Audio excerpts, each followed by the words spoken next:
तो अगर दोस्तों मैं आपसे कहूं कि एक छोटा सा वाइब्रेशन पूरी बिल्डिंग को गिरा सकता है, अगर वो क्या हो जाए, अनकंट्रोल हो जाए, लेकिन अगर इसको कंट्रोल कर लिया जाए तो एक पेशेंट की जान भी बच सकती है।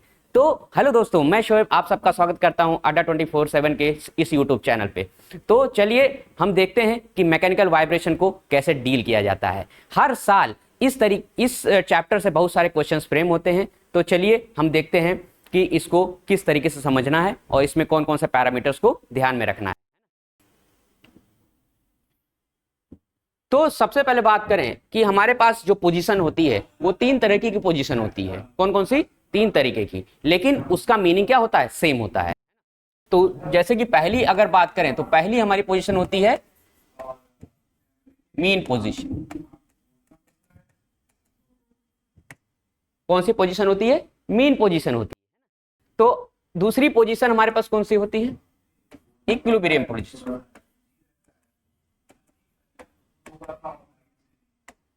इक्विलिब्रियम पोजीशन हमारे पास एक अलग से इसको कहा जाता है। और तीसरी जो पोजीशन होती है वो होती है जीरो पोजीशन।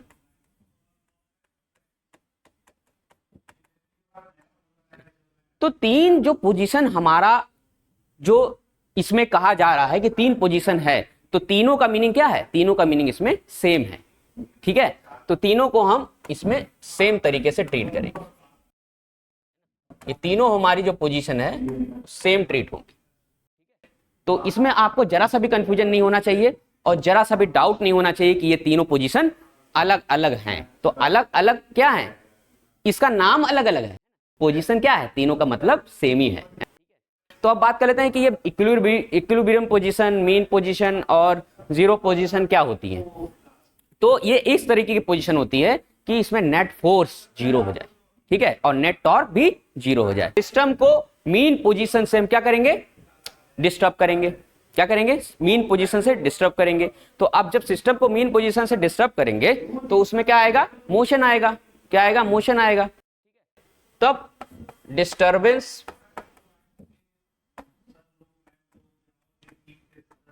क्रिएटेड है ना। अब हम क्या कर रहे हैं? डिस्टर्बेंस को क्रिएट कर रहे हैं, तो उसमें मोशन आएगा। अब जब मोशन आया तो उस मोशन वाइब्रेशन होगा कि नहीं होगा, वो भी तो वही जानने वाली बात है ना। तो ये वाइब्रेशन हो भी सकता है,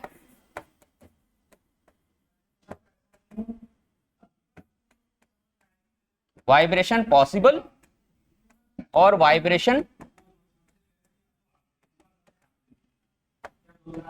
नॉट पॉसिबल।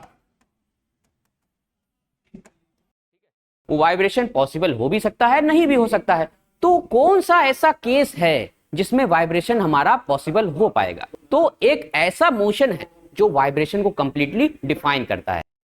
वाइब्रेशन को कंप्लीटली डिफाइन करता है, तो इसमें आपको कोई डाउट नहीं होना चाहिए। ठीक है, किसी भी तरीके का कोई भी प्रॉब्लम आपको इसमें नहीं होना चाहिए। तो अब बात करते हैं कि कौन सा ऐसा मोशन है जिसमें हमारा वाइब्रेशन होगा पॉसिबल। तो सबसे पहले बात कर लेते हैं कि पीरियोडिक मोशन को। कौन सा मोशन? पीरियोडिक मोशन को।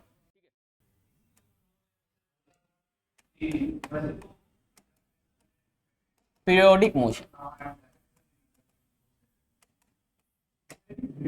तो एक ऐसा मोशन जो कि एक सर्टेन इंटरवल ऑफ टाइम के बाद अपने आप को क्या करे? रिपीट कर ले। एक सर्टेन फिक्स टाइम इंटरवल के बाद अपने आप को क्या करे? रिपीट करे। वो मोशन कौन सा मोशन होगा? पीरियोडिक मोशन होगा। अब बात करते हैं कि ये हार्मोनिक होगा कि नहीं होगा। तो इसको अगर हार्मोनिक बनाना है तो सिस्टम को डिस्टर्ब करके उसके मीन पोजीशन से टू एंड फ्रो मोशन को कराना पड़ेगा, जिसमें क्या होगा कि जो उसका रिस्टोरिंग फोर्स है सिस्टम पर, जो रिस्टोरिंग फोर्स लग रहा है सिस्टम पे, वो क्या होगा? उसके डिस्प्लेसमेंट के प्रोपोर्शनल होगा। तो अब क्या कर रहे हैं? इसको हार्मोनिक बनाना है तो इसको साथ में हम क्या करेंगे? टू एंड फ्रो मोशन कराएंगे। तो अगर कोई मोशन पीरियोडिक भी है और टू एंड फ्रो मोशन भी हो रहा है तो वो मोशन किस में आएगा? वो मोशन में आएगा वाइब्रेशन में आएगा। ठीक है, तो ये मोशन किस में आएगा? वाइब्रेशन में आएगा। तो इस टाइप की जो मोशन है वो क्या है? वाइब्रेशन में आएगी। जब ये दोनों मोशन कंबाइंड होंगे तो ही वाइब्रेशन हम बोलेंगे। ठीक है, तो वाइब्रेशन किसका कॉम्बिनेशन हो गया? हमारा पीरियोडिक मोशन और टू एंड फ्रो मोशन का। तो ये चीज आपको बहुत अच्छे से समझ लेना चाहिए कि किस मोशन को हम क्या कहेंगे? वाइब्रेशन कहेंगे। तो आपको समझ में आ गया होगा। अब बात कर लेते हैं कि हमारे पास जो फंक्शंस होते हैं वो कौन कौन से फंक्शंस होते हैं जो वाइब्रेशन को डिफाइन करते हैं। तो फंक्शन को समझते हैं। तो हमारे पास जैसे कोई फंक्शन है y equal to sine t. क्या है? y equal to sine t. तो हमारा जो डिस्प्लेसमेंट है वो हमारा साइन फंक्शन है। क्या है? साइन फंक्शन है। तो इस साइन फंक्शन को तो आप समझ चुके हैं किस टाइप से जाता है ना? फिर हमारा रिपीट होता है, मतलब ये वाला जो पोर्शन है ये कंप्लीट वन साइकिल को बताएगा। उसके बाद अगली साइकिल हमारी रिपीट होगी। तो ये जो फंक्शन है y और t के बीच अगर हम ग्राफ खींचे तो हमारा साइनसोइडल फंक्शन, ये भी एक वाइब्रेशन है। क्या है? ये भी एक वाइब्रेशन है। क्यों? क्योंकि ये मीन पोजीशन के ऊपर भी मूव कर रहा है और मीन पोजीशन के नीचे भी इसका मूवमेंट है। तो दो टाइप का हमारा इसमें अपर मोशन और लोअर मोशन, मतलब मीन पोजीशन के टू एंड फ्रो मोशन हो रहा है। तो ये साइन फंक्शन जो है वाइब्रेशन को बता रहा है। अब जैसे कि हमारा एक और फंक्शन है y equal to cos t. तो साइन टी और कॉस टी लगभग सिमिलर फंक्शन है। तो सिमिलर फंक्शन होने का मतलब क्या है कि दोनों वाइब्रेशन को डिफाइन करेंगे। तो साइन फंक्शन बोल लीजिए चाहे कॉस फंक्शन बोलिए, दोनों वाइब्रेशन को डिफाइन करेंगे। तो अगर हम साइन फंक्शन को 90 डिग्री पीछे कर दें तो कौन सा फंक्शन आएगा? कॉस फंक्शन आएगा। तो ज्यादा डिफरेंस तो इसमें नहीं है। तो ये वाइब्रेशन को कंप्लीटली डिफाइन करेगा। अब बात करते हैं कि कौन कौन सी सिस्टम की प्रॉपर्टीज वाइब्रेशन के पास होती है। मतलब अगर कोई भी वाइब्रेशन सिस्टम है तो उसकी कौन कौन सी प्रॉपर्टी उसमें हो सकती है। तो पहली जो प्रॉपर्टी होती है वो होती है मास। क्या होता है दोस्तों? मास। तो कोई अगर वाइब्रेशन सिस्टम है तो उसका एक मास होगा। क्या होगा? उसका एक मास होगा। और मास होगा तो उसमें काइनेटिक एनर्जी स्टोरिंग भी प्रॉपर्टी आएगी, मतलब काइनेटिक एनर्जी स्टोर करने की एबिलिटी भी आएगी, क्योंकि उस सिस्टम का क्या है? एक मास है। तो अब बात करते हैं दूसरी जो प्रॉपर्टी है वो कौन सी है? दूसरी जो प्रॉपर्टी है हमारी वो है हमारी स्टिफनेस। कौन सी है? स्टिफनेस। तो दूसरी जो प्रॉपर्टी हमारी स्टिफनेस है। तो स्टिफनेस क्या है? Resistance to deformation. क्या है? Resistance to deformation. है कि ये natural property of vibrating system. किसी भी वाइब्रेटिंग सिस्टम में ये जो दो प्रॉपर्टी है ये हमेशा होगी। क्या होगी? हमेशा होगी। मास होगा और स्टिफनेस तो होगा, क्योंकि किसी भी बॉडी को अगर हम खींचे तो क्या है? वो डिफॉर्मेशन से क्या करेगी? रेजिस्ट करेगी। तो अगर ये स्टिफनेस है तो स्टिफनेस दो चीज पर डिपेंड करेगी। किस पे करेगी? एरिया ऑफ क्रॉस सेक्शन और लेंथ ऑफ द सिस्टम। तो एरिया ऑफ क्रॉस सेक्शन और लेंथ ऑफ द सिस्टम पे डिपेंड करेगी। तो अगर लेंथ बढ़ा दी जाए, सिस्टम की लेंथ को क्या कर दिया जाए? बढ़ा दिया जाए, तो स्टिफनेस क्या होगी? स्टिफनेस कम हो जाएगी। और एरिया को क्या कर दिया जाए? बढ़ा दिया जाए, तो भी स्टिफनेस क्या होगी? बढ़ जाएगी। तो स्टिफनेस हमारी डिपेंड करती है कि लेंथ सिस्टम की कितनी है। तो स्टिफनेस क्या है? स्टिफनेस हमारी क्या करती है? लेंथ पे और एरिया पे, दोनों पे डिपेंड करती है। तो लेंथ को अगर हम बढ़ाएं तो स्टिफनेस क्या होगी? बताओ। स्टिफनेस लेंथ को बढ़ाने पे कम हो जाती है, क्योंकि अगर हम कपड़े को निचोड़ते हैं तो ज्यादा दूरी पे अगर हम पकड़ रहे हैं तो ज्यादा दूरी पे पकड़ने पे क्या होगा? स्टिफनेस कैसी फील होगी?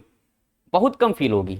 और वही कपड़े को अगर हम नजदीक से पकड़ते हैं तो क्या होगी? स्टिफनेस हमें ज्यादा फील होगी। तो मतलब कि लेंथ अगर कम करते हैं तो स्टिफनेस क्या हो जाती है? बढ़ जाती है। तो आपको समझ में आ रहा होगा। तो अब तीसरी जो प्रॉपर्टी होती है हमारी, कौन सी प्रॉपर्टी होती है? डैम्पिंग।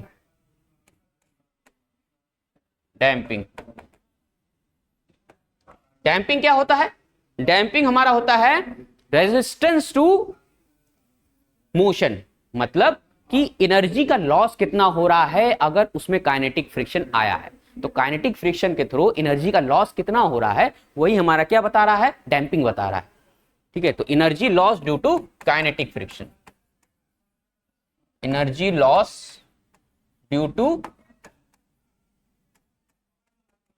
Kinetic friction.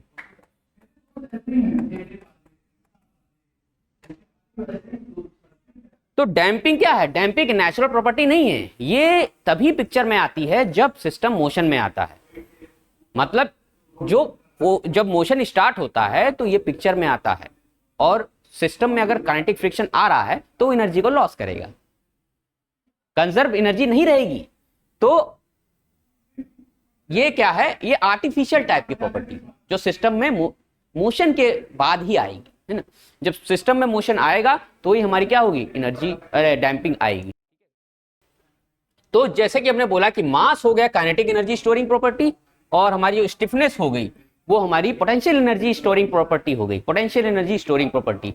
और हमारी जो डैम्पिंग है, जिसमें डैम्पिंग में हमने सीखा कि ये क्या है, ये हमारा एनर्जी लॉस है due to kinetic friction, energy loss due to kinetic friction है।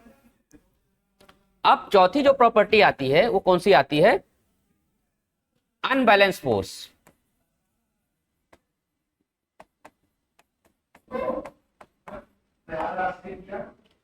तो अनबैलेंस फोर्स भी क्या है, एक तरह का एक्सटर्नल एक्साइटेशन फोर्स की तरह काम कर रहा है। मतलब या तो एक्सटर्नल एक्साइटेशन फोर्स होगा या सिस्टम के अंदर ही होगा। तो ये दो तरीके से आ सकता है। दो तरीके से कैसे आएगा, या तो रोटेटिंग मास के थ्रू आएगा या तो रेसिप्रोकेटिंग मास के थ्रू आएगा। रोटेटिंग मास या तो रेसिप्रोकेटिंग मास, दो तरीके के हमारी अनबैलेंस फोर्स आएंगे सिस्टम में। तो हमारे पास दो कैटेगरी के वाइब्रेशन सिस्टम होते हैं। कौन कौन से, एक नॉन मशीन वाइब्रेशन सिस्टम, एक होता है मशीन टाइप वाइब्रेशन सिस्टम। तो non machine type vibration system में हमारा मास होता है, स्टिफनेस होता है और हमारा डैम्पिंग भी होता है। ये तीन चीजें हमारी नॉन मशीन वाइब्रेशन सिस्टम में एग्जिस्ट करती हैं। लेकिन अनबैलेंस फोर्स इसमें सिस्टम में नहीं होता है। जैसे कि non machine type vibration system हमारा टेबल हो गया, चेयर हो गई, ट्राइपॉड रखा हुआ वो हो गया, ये ट्राइपॉड है, ये डिजिटल बोर्ड है, ये क्या है, ये सब क्या है, non machine type vibrating system है। इसमें क्या है, अनबैलेंस फोर्स सिस्टम में है नहीं, जब तक हम एक्सटर्नली कोई फोर्स ना लगाएं। समझ रहे हैं ना। तो जब तक हम एक्सटर्नली कोई फोर्स ना लगाएं तो non machine type vibrating system कभी वाइब्रेट नहीं करेगी। समझ रहे हैं ना। तो अब दूसरी आती है हमारी machine type vibrating system. Machine type vibrating system में क्या होता है, दो टाइप की वाइब्रेटिंग सिस्टम हमने पढ़ा, वाइब्रेशन सिस्टम। हमारे पास दो टाइप के होते हैं, non machine type, non machine में और मशीन में।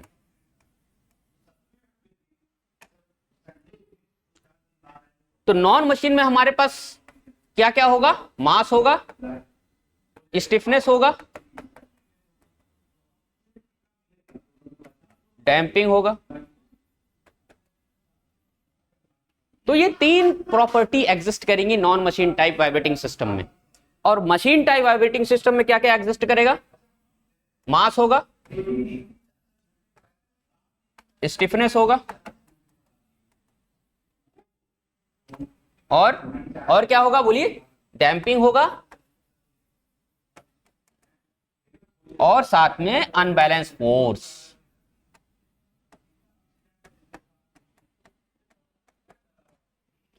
तो ये चार तरह की property machine type vibrating system में एग्जिस्ट करेंगी। और non machine type vibrating system में मास, स्टिफनेस और डैम्पिंग। तो मास और स्टिफनेस और डैम्पिंग आपको मैंने बताया कि तीनों प्रॉपर्टी क्या होती हैं, जिसमें से सिर्फ नेचुरल में क्या है, मास है और स्टिफनेस है। तो ये दोनों जो प्रॉपर्टी है नेचुरल है। क्या बोला मैंने, नेचुरल है। तो मास और स्टिफनेस क्या है, एक तरह की नेचुरल प्रॉपर्टी है। समझ रहे हैं ना।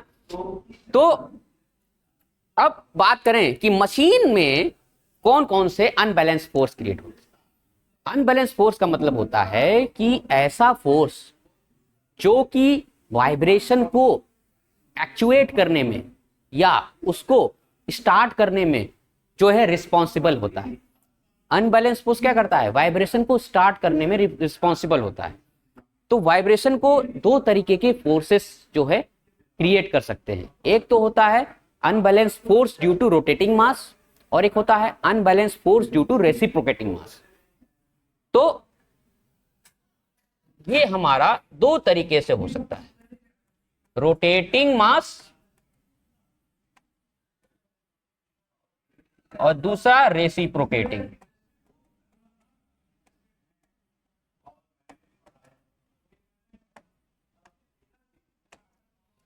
तो रोटेटिंग मास एंड रेसिप्रोकेटिंग मास दो तरीके से अनबैलेंस फोर्स क्रिएट किया जा सकता है किसी मशीन टाइप वाइब्रेटिंग सिस्टम में। ठीक है, तो रोटेटिंग मास जो होता है वो जनरली कॉमन होता है, क्योंकि हर एक मशीन में रोटेटिंग मास तो लगभग होता ही है। जैसे कि फैन हो गया, मोटर हो गई, दोनों में क्या है, रोटेटिंग एलिमेंट है। तो रोटेटिंग एलिमेंट क्या होता है, कॉमन होता है, जो जनरली हर मशीन में पाया जाता है। लेकिन रेसिप्रोकेटिंग मास क्या है, लेस कॉमन है। वो आपको जनरली पिस्टन सिलेंडर में देखने को मिलेगा, पिस्टन सिलेंडर आईसी इंजन में देखने को मिलेगा। तो दो तरीके से हमारा अनबैलेंस फोर्स क्रिएट होगा। अब बोलेंगे कि इसमें वाइब्रेशन कहां से आएगा, इसमें वाइब्रेशन नॉन मशीन टाइप में वाइब्रेशन कहां से आएगा, एक्सटर्नल फोर्स कोई लगाएगा, एक्सटर्नल एक्साइटेशन फोर्स लाएगा, तब ये non machine type vibrating system में क्या आएगा, वाइब्रेशन आएगा। जैसे कि जो अर्थक्वेक आता है, हाउस हिलने लगता है, तो हाउस जब हिलने लगेगा तो किस वजह से हिल रहा है, रोटेटिंग मास की वजह से हिल रहा है क्या, या रेसिप्रोकेटिंग मास की वजह से हिल रहा है, नहीं, ये एक्सटर्नल एक्साइटेशन फोर्स लग रहा है, तभी क्या है, उसमें वाइब्रेशन क्रिएट हो रहा है। तो ये नॉन मशीन टाइप में आएगा। तो अब बात कर लेते हैं कि हमारे पास जो वाइब्रेटिंग सिस्टम होता है उसमें क्या क्या सिंबल यूज करते हैं। तो सबसे पहले बात करते हैं कि स्टिफनेस,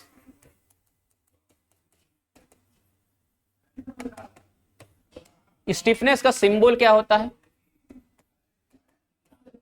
तो जनरली स्टिफनेस का सिंबल जो होता है वो इस तरीके का होता है। स्टिफनेस के सिंबल को हम कुछ इस तरीके से रिप्रेजेंट करते हैं ग्राफिकली। इसको रेजिस्टेंस भी कहा जाता है, लेकिन हम वाइब्रेशन सब्जेक्ट में इस तरीके से रिप्रेजेंट करेंगे, जो कि एक स्प्रिंग की तरह ट्रीट होगा। समझ रहे ना, जो कि एक क्या होगा, स्प्रिंग की तरह ट्रीट होगा। और इसको हम के से डिनोट करेंगे।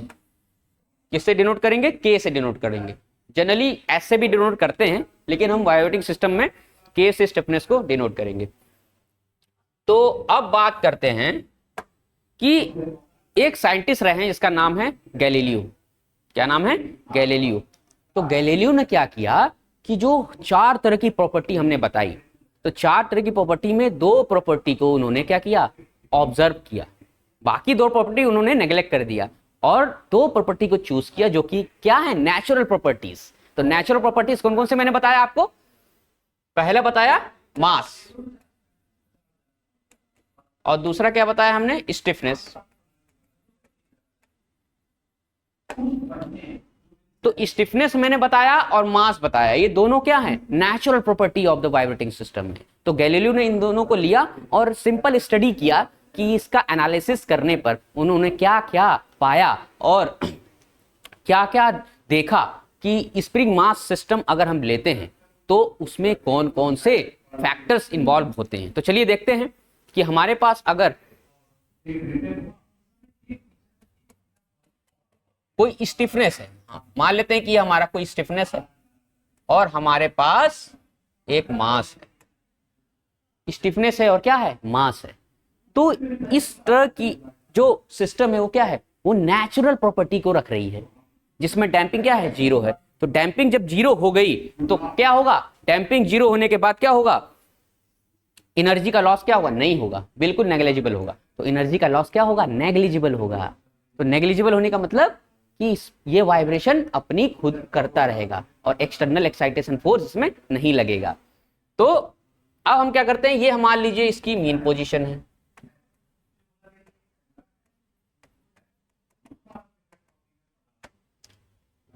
तो हम इसको क्या कर रहे हैं, मीन पोजीशन से डिस्टर्ब कर रहे हैं। तो मीन पोजीशन से हमने क्या किया, इसको डिस्टर्ब किया। तो मीन पोजीशन से डिस्टर्ब करने के बाद हमको क्या मिला कि मास अपनी डिस्प्लेसमेंट को पाया, मतलब इसमें डिस्प्लेसमेंट आया।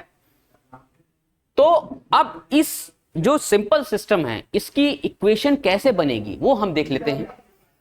तो सबसे पहले बात करते हैं कि इसका फ्री बॉडी डायग्राम बना लेते हैं।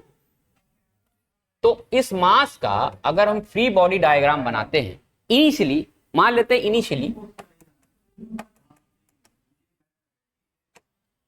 इनिशियली मास को हमने डिस्प्लेसमेंट नहीं दिया है, मतलब डिस्टर्ब नहीं किया है।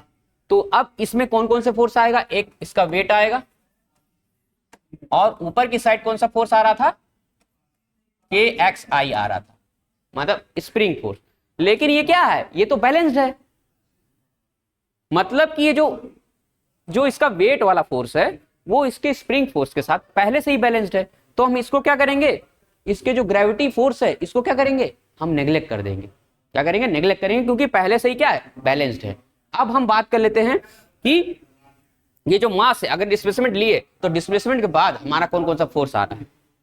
तो अगर हम FBD बनाते हैं इस मास का, तो डिस्प्लेसमेंट के बाद हमारा कौन सा फोर्स आएगा, इधर हमने एक्सेलरेशन दिया इसको A, एक्सेलरेशन इसको नीचे की साइड दिया A, तो ऊपर की साइड हमारा X, हमारा जो स्प्रिंग फोर्स है वो उसको अपोज करेगा स्टिफनेस की वजह से। तो डी एलेम्बर्ट्स प्रिंसिपल अगर लगाएं तो इसमें इनर्शिया फोर्स किधर आएगा, बैक साइड आएगा, मतलब ऊपर की साइड आएगा। इनर्शिया फोर्स इसमें आएगा ऊपर की साइड, mx डबल डॉट। तो x डबल डॉट का मतलब एक्सेलरेशन, x डॉट का मतलब वेलोसिटी, और x का मतलब डिस्प्लेसमेंट। तो अगर हम एक बार डिफरेंशिएट करेंगे टाइम के रिस्पेक्ट में, तो वो डिस्प्लेसमेंट को अगर हम डिस्प्लेसमेंट को एक बार टाइम के रिस्पेक्ट में अगर डिफरेंशिएट करेंगे तो हमारा वेलोसिटी आएगा, और जब दोबारा डिफरेंशिएट करेंगे तो क्या आएगा, एक्सेलरेशन आएगा। तो इसलिए हम इसमें डबल डॉट, सिंगल डॉट इस तरीके से इस्तेमाल करते हैं। तो डी एलेम्बर्ट्स प्रिंसिपल अगर लगाएं इसमें, तो हमारे पास इक्वेशन क्या आएगी,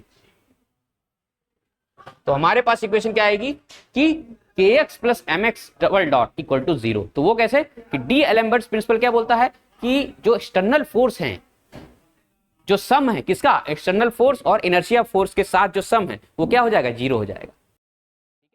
तो इसमें आप चाहें तो न्यूटन सेकंड लॉ भी इस्तेमाल कर सकते हैं। न्यूटन सेकंड लॉ के हिसाब से क्या होगा, न्यूटन सेकंड लॉ के हिसाब से क्या होगा कि माइनस kx जो होगा वो होगा mass into acceleration, mass into acceleration. तो हमारे पास इक्वेशन क्या आएगी इसकी, minus kx equal to mx double dot, मतलब mx double dot plus kx equal to 0। तो ये हमारी इक्वेशन बन गई इसकी नेचुरल वाइब्रेटिंग सिस्टम की। अब हम क्या करेंगे, इसका जो सॉल्यूशन होगा, इसका जो सॉल्यूशन दिया जाता है वो किससे दिया जाता है, a sine omega n t plus five, जहां पे a जो है वो a क्या है, एम्पलीट्यूड, और फाई क्या है, फेज डिफरेंस, और ओमेगा एन क्या है, नेचुरल फ्रीक्वेंसी। तो a और फाई जो निकलेगा वो बाउंड्री कंडीशन से निकलेगा।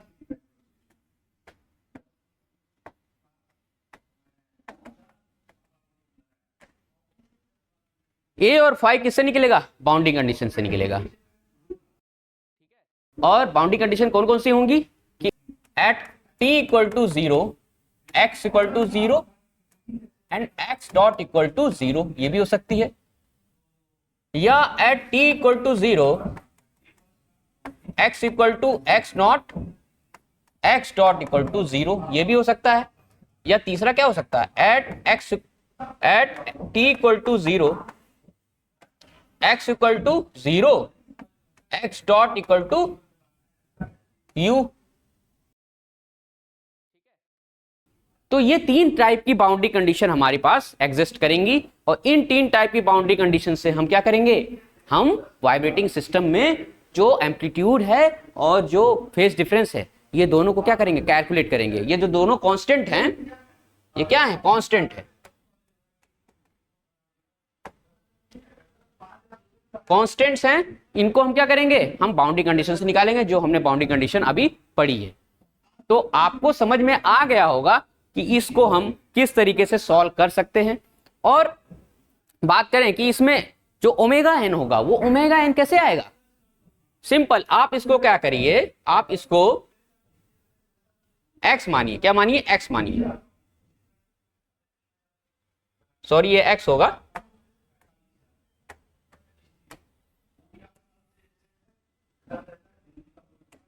ये x होगा, ठीक है दोस्तों, ये y नहीं होगा, x होगा, क्योंकि हमने जो वेरिएबल लिया है कि इसमें लिया है, x में लिया है, ये हमने x में लिया हुआ है।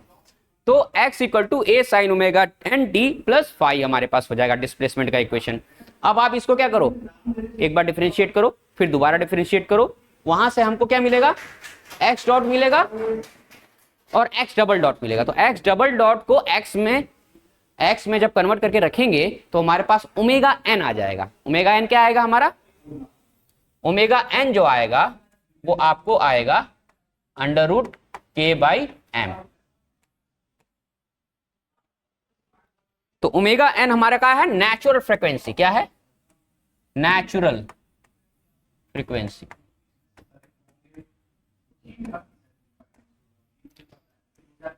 तो नेचुरल फ्रीक्वेंसी ऑफ वाइब्रेशन क्या है, एक तरह की वो फ्रीक्वेंसी है जो कि इस नेचुरल वाइब्रेशन सिस्टम में क्रिएट की जा रही है। सिस्टम खुद क्या कर रहा है, अपनी एक खुद की फ्रीक्वेंसी से ऑसिलेट कर रहा है, खुद की फ्रीक्वेंसी से वो क्या कर रहा है, वाइब्रेट कर रहा है। तो यही हमारी कौन सी फ्रीक्वेंसी होगी, natural frequency of the vibrating system होगी, क्योंकि हम क्या पढ़ रहे हैं, नेचुरल वाइब्रेशन पढ़ रहे हैं। तो अब देखते हैं कि हमने इक्वेशंस निकाल ली कि नेचुरल वाइब्रेशन की इक्वेशन क्या होती है, वो हमने पढ़ लिया। क्या किया था, स्प्रिंग मास सिस्टम लिया था, जिसमें स्प्रिंग का जो मास है उसको नेग्लेक्ट कर दिया था। स्प्रिंग का मास तो हमने नहीं लिया था ना, हमने मास को ही कंसीडर किया था, क्योंकि मास लटका हुआ है। स्प्रिंग का खुद का मास हमने क्या किया था, नेग्लेक्ट कर दिया था। लेकिन अब हम क्या करेंगे, स्प्रिंग के मास को भी कंसीडर करेंगे। तो स्प्रिंग के मास को कंसीडर करने के बाद क्या क्या आएगा वो हम देख लेते हैं।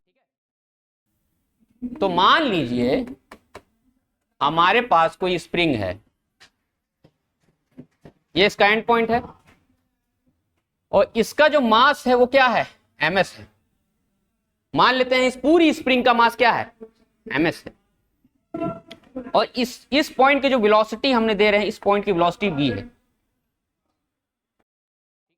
तो अगर हम इसकी लेंथ l माने, पूरी क्या माने, इसकी लेंथ अगर l माने, और यहां से हम क्या करें, एक एलिमेंट लेते हैं, सेगमेंट लेते हैं, जिसकी जो लेंथ है वो dy लेंथ लेते हैं, क्या लेते हैं, dy लेंथ लेते हैं, और ये यहां से कितने पे लेते हैं, y पे लेते हैं, y डिस्टेंस पे लेते हैं, और इसका जो मास है वो dm लेते हैं, dms।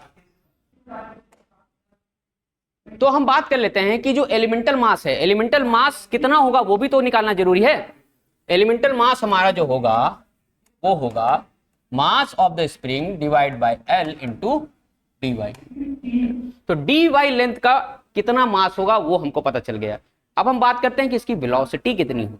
इसकी वेलोसिटी, क्योंकि हर एक सेगमेंट की क्या होगी, हर एक सेगमेंट की क्या वेलोसिटी अलग अलग होगी, तो इसकी वेलोसिटी हो जाएगी v by l into y. तो समझ में आ गया हो आपको कि u कितना होगा, इसका u कितना होगा इस एलिमेंट का, और एलिमेंट का मास कितना होगा। अब बात कर लेते हैं काइनेटिक एनर्जी कितनी होगी। डी काइनेटिक एनर्जी ये क्या होगी, 1/2 dms इंटू u स्क्वायर।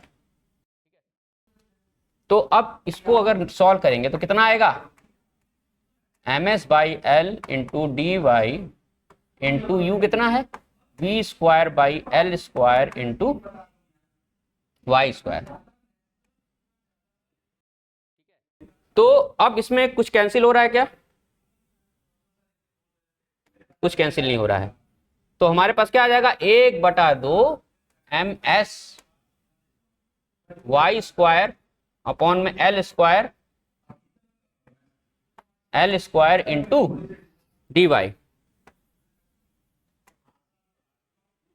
तो ये हमारे पास इक्वेशन आ गई, 1/2 ms by l cube d y v square भी है ना। तो ये सारा हमारा इक्वेशन आ गया, तो ये हमारी काइनेटिक एनर्जी आ गई। अब हम बात करते हैं कि इस टोटल स्प्रिंग की काइनेटिक एनर्जी कितनी होगी, वो भी तो पता करना पड़ेगा ना। तो इस टोटल स्प्रिंग की काइनेटिक एनर्जी पता करते हैं।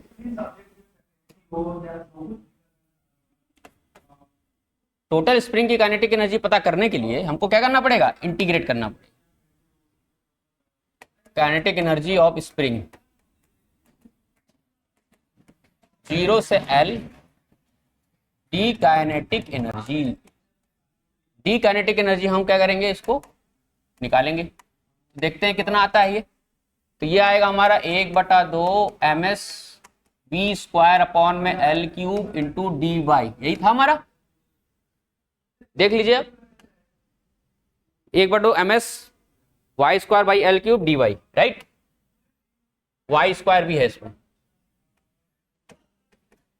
तो अब इसको हम इंटीग्रेट करेंगे। अब इंटीग्रेट करेंगे तो क्या आ जाएगा, इसमें क्या क्या कांस्टेंट है उसको बाहर कर लेते हैं। तो v square upon L cube 1/2 constant है, तो इसको इंटीग्रेट करेंगे तो हमारे पास आ जाएगा y क्यूब बाई 3 0 से L, राइट।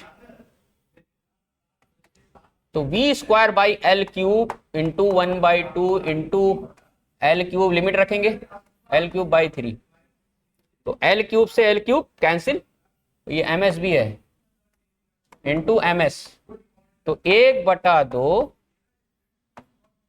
मतलब 1/6 into ms into v square, क्योंकि L से L कैंसिल आउट हो गई। तो ये हमारी काइनेटिक एनर्जी आ गई 1/6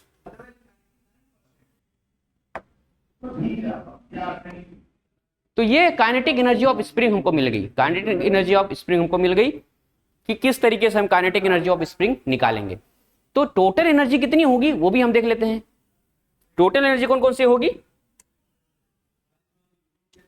total energy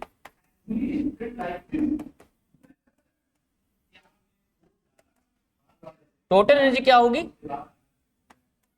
half mv square, मतलब कि अगर स्प्रिंग मास सिस्टम है तो उसके पास ट्रांसलेशन वाली काइनेटिक एनर्जी होगी और स्प्रिंग की खुद की भी काइनेटिक एनर्जी होगी, मतलब 1/6 ms into v square, right. हमने अभी इंटीग्रेट करके निकाला।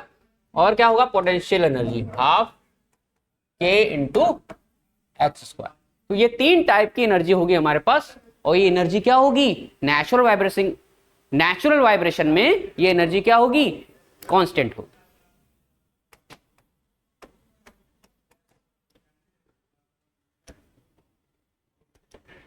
तो अगर हम क्या करें, इसको डिफरेंशिएट कर दें टाइम के रिस्पेक्ट में, तो डिफरेंशिएट करने पे क्या आएगा, dE बाई dt। अगर हम डिफरेंशिएट करते हैं तो हमारे पास क्या आएगा, इसको डिफरेंशिएट करिए, इसको x डॉट लिखेंगे तो 2x double dot into x dot, right. और इसको करेंगे तो क्या आएगा, 1/6 ms 2x double dot into x dot, plus इसको करेंगे तो क्या आएगा, half k into 2x into 2x dot equal to 0।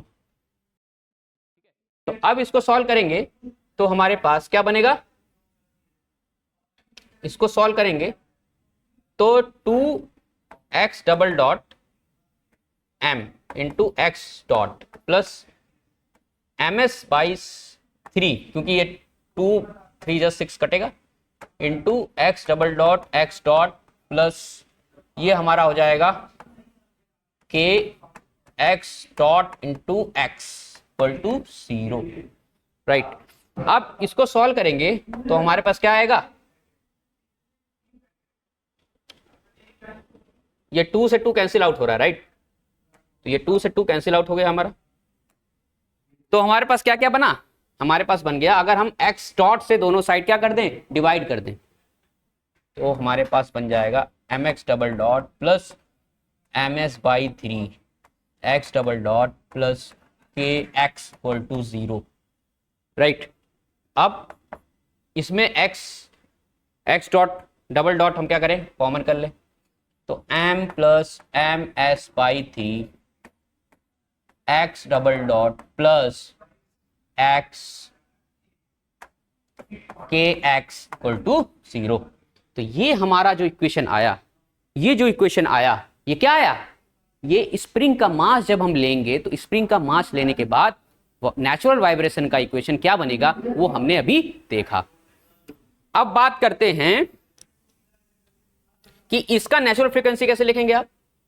इसका जो नेचुरल फ्रीक्वेंसी होगा वो कितना होगा, अंडर रूट, अगर हम कंपेयर करते हैं एक normal 1 degree of freedom system जो हमने पढ़ा उससे अगर हम इसको कंपेयर करें तो हमारे पास जो के अपॉन में m plus m s by 3। तो ये इक्वेशन हमारे पास बन के आ गई। इसको आपको ध्यान रखना है, अगर स्प्रिंग का मास है तो ms/3 यहां पे ऐड हो जाएगा, जैसा कि हमने डेरिवेशन में देख के समझ गया।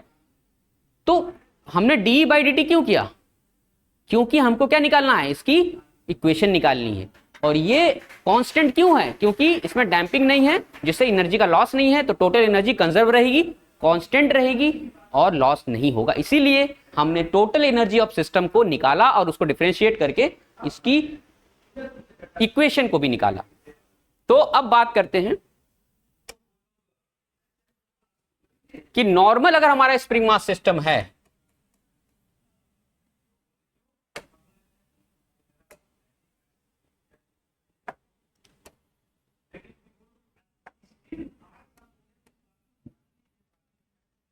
नॉर्मल स्प्रिंग मास सिस्टम है, अगर स्प्रिंग का मास नेग्लेक्ट कर दें तो हमारा जो इक्वेशन आएगा नेचुरल फ्रीक्वेंसी का क्या आएगा, k/m आएगा, जहां पे ये इसका k क्या है, स्टिफनेस है।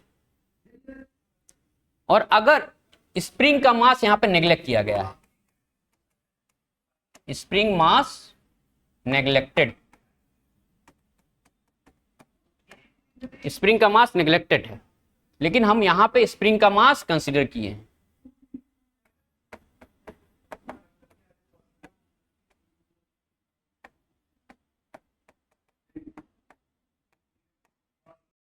तो ये दो कंडीशन आपको ध्यान में रखनी है। गेट में जो क्वेश्चन आ सकता है यहां से भी आ सकता है और यहां से भी आ सकता है, दोनों जगह से आपसे क्वेश्चन पूछा जा सकता है कि दोनों केसेस में नेचुरल फ्रीक्वेंसी आप कैसे निकालोगे।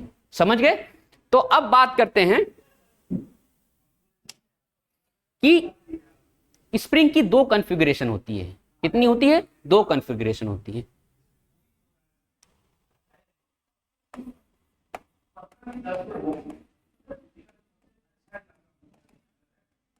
कॉन्फ़िगरेशन, दो तरह की स्प्रिंग कॉन्फ़िगरेशन होती है। पहली होती है सीरीज। सीरीज कॉन्फ़िगरेशन में क्या होता है कि हमारी जो स्प्रिंग है, एक स्प्रिंग ऐसे और फिर दूसरी स्प्रिंग कुछ इस तरीके से कनेक्टेड, इसमें इसका स्टिफनेस K1, इसका स्टिफनेस K2।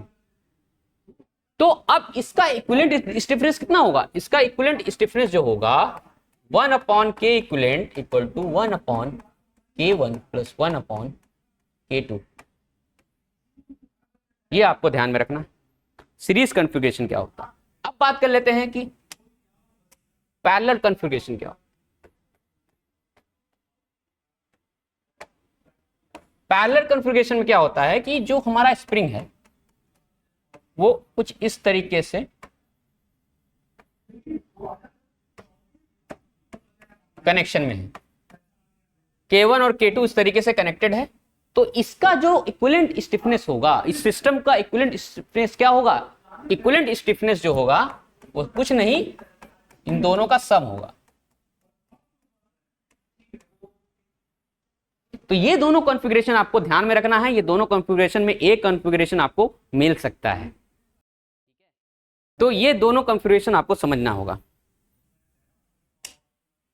अब चलिए देखते हैं कि कटिंग ऑफ स्प्रिंग को कैसे समझा जा सकता है।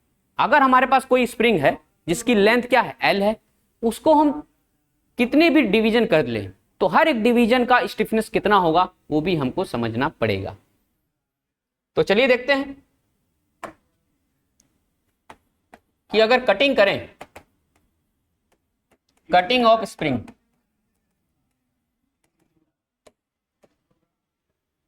हमारे पास अगर ये स्प्रिंग है, फॉर एग्जाम्पल ये हमारे पास एक स्प्रिंग है, इस स्प्रिंग को हम क्या कर रहे हैं, अलग अलग डिवीजन कर रहे हैं, जिसकी लेंथ हमने मानी है L, और इसकी लेंथ L1 है, इसकी लेंथ L2 है, और हमने मान लीजिए दो दो इसकी डिवीजन किया हुआ है। तो अगर इसका पूरे स्प्रिंग का स्टिफनेस अगर K है, पूरे स्प्रिंग का स्टिफनेस अगर K है, तो इसका पहले वाले का स्टिफनेस कितना होगा, पहले वाले का स्टिफनेस K1 कितना होगा, L1 plus L2 divide by L1 into L into K, right. ये स्टिफनेस हो जाएगा K1, और इसका अगर हमको निकालना है नीचे वाले का K2 कितना होगा, तो वही L1 plus L2 divide by L2 into K। ये आपको दोनों समझना पड़ेगा कि ये दो अगर भाग करें तो दोनों भाग का इंडिविजुअल स्टिफनेस कितना होगा, ये समझना बहुत इंपॉर्टेंट है, क्योंकि गेट में इस टॉपिक से न्यूमेरिकल पूछा जा सकता है 1 मार्क्स में या 2 मार्क्स में फ्रेम किया जा सकता है। तो अगर इसका 3 डिवीजन करेंगे तो यहां पे एक लेंथ और ऐड हो जाएगी, समझ रहे ना, 3 डिवीजन करेंगे तो एक लेंथ ऊपर और ऐड हो जाएगी। जैसे कि अगर मैं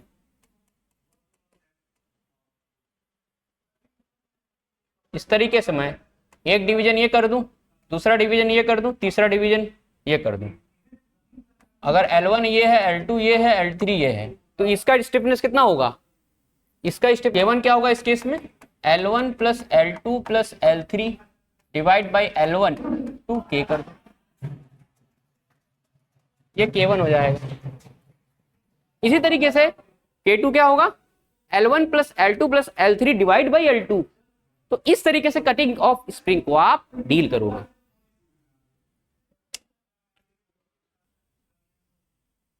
कि अगर कोई ये किस तरीके का सिस्टम है, अगर कोई इंक्लाइन प्लेन है, इंक्लाइन प्लेन पे अगर कोई स्प्रिंग लगी हुई है इस तरीके से,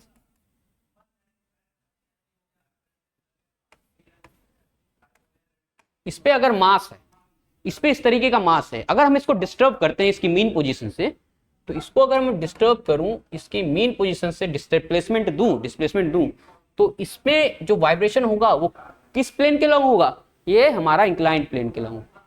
तो इसी प्लेन के लॉन्ग हमें इक्वेशंस को लिखना पड़ेगा। तो कैसे लिखेंगे, तो इसका हम FBD बनाएंगे। क्या बनाएंगे, FBD बनाएंगे, मतलब फ्री बॉडी डायग्राम। तो फ्री बॉडी डायग्राम जब बनाएंगे तो हमको इसमें इसका वेट नीचे की साइड लगेगा mg, और ये इससे एंगल थीटा होगा, तो ये वाला जो इसका कंपोनेंट होगा कितना होगा, mg sine theta, mg sine theta, और इधर वाला जो कंपोनेंट होगा कितना होगा, mg cos थीटा। ठीक है, mg साइन थीटा और mg cos थीटा हो गया हमारा। और पीछे के साइड हमारा एक kx आएगा, स्प्रिंग फोर्स आएगा, और ऊपर की साइड हमारा क्या आएगा, एक रिएक्शन आएगा, नॉर्मल रिएक्शन आएगा।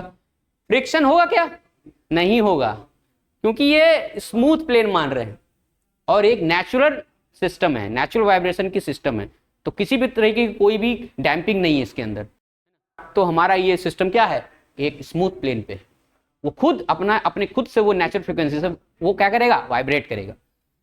तो ऑलरेडी हमारा जो mg cos थीटा है इस नॉर्मल रिएक्शन के से क्या है, बैलेंस्ड हो रहा है। mg cos थीटा और नॉर्मल रिएक्शन आपस में क्या है, बैलेंस्ड हो रहे हैं। तो वाइब्रेशन हो रहा है हमारा इस प्लेन के अलोंग, तो इसी प्लेन के अलोंग हम क्या करेंगे, इसका FBD बनाएंगे, और फोर्सेस को भी हम इसी प्लेन के अलोंग क्या करेंगे, अप्लाई करेंगे। mg साइन थीटा जो है, इसमें जो mg साइन थीटा है वो पहले से बैलेंस्ड है, किससे, पहले से स्प्रिंग में खींचा हुआ है ना, पहले से ही स्प्रिंग क्या है, खींचा हुआ है। तो mg sine theta equal to kxi के इक्वल है, पहले से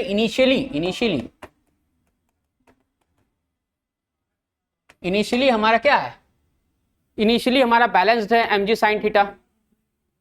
तो अब हम जो फोर्स लगा रहे हैं वो कौन सा लगा रहे हैं, इनर्शिया फोर्स बैकवर्ड में इसमें लग रहा है। इनर्शिया फोर्स क्या लग रहा है, बैकवर्ड में लग रहा है।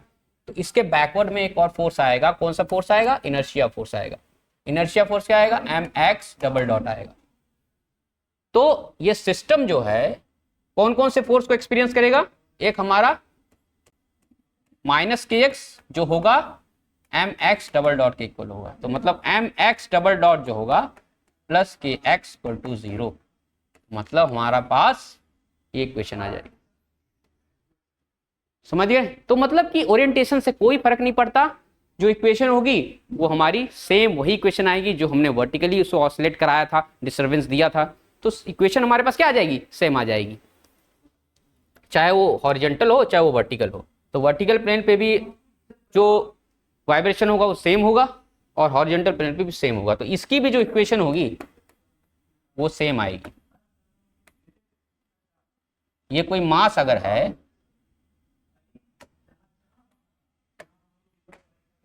तो ये मास को अगर हम डिस्प्लेस करें हॉरिजॉन्टल प्लेन पे तो इसका जो फोर्स आएगा इधर ये एक्स आएगा और नीचे इसका वेट आएगा। तो वेट तो लेना नहीं है, जिस डायरेक्शन में वाइब्रेशन हो रहा है उसी डायरेक्शन में हम इक्वेशन को लिखेंगे। तो सेम अगर हम बात करें कि इनर्शिया फोर्स किधर आएगा, इनर्शिया फोर्स इधर ही आएगा mx डबल डॉट इसके अपोजिट डायरेक्शन में। तो डी एलेम्बर्ट्स प्रिंसिपल लगा लीजिए चाहे आप न्यूटन सेकंड लॉ लगा लीजिए, दोनों से इक्वेशन सेम ही आएगी। तो न्यूटन सेकंड लॉ के अकॉर्डिंग क्या होगा, माइनस के एक्स जो होगा mx डबल डॉट। तो मतलब mx डबल डॉट प्लस के एक्स जो होगा वो 0 होगा। तो मतलब हमको चाहे जो मास है वो हॉरिजॉन्टल प्लेन पे मूव करे, चाहे इंक्लाइंड प्लेन पे मूव करे या फिर वर्टिकल प्लेन में मूव करे, तो ये तीनों मूवमेंट सेम इक्वेशन को सिग्निफाई करती है। हमें तीनों ही कंडीशन में इक्वेशन सेम मिलेंगी। समझ गए। तो तीनों इक्वेशन में हमको क्या मिलेगी, इक्वेशन को सेम ही मिलेगी।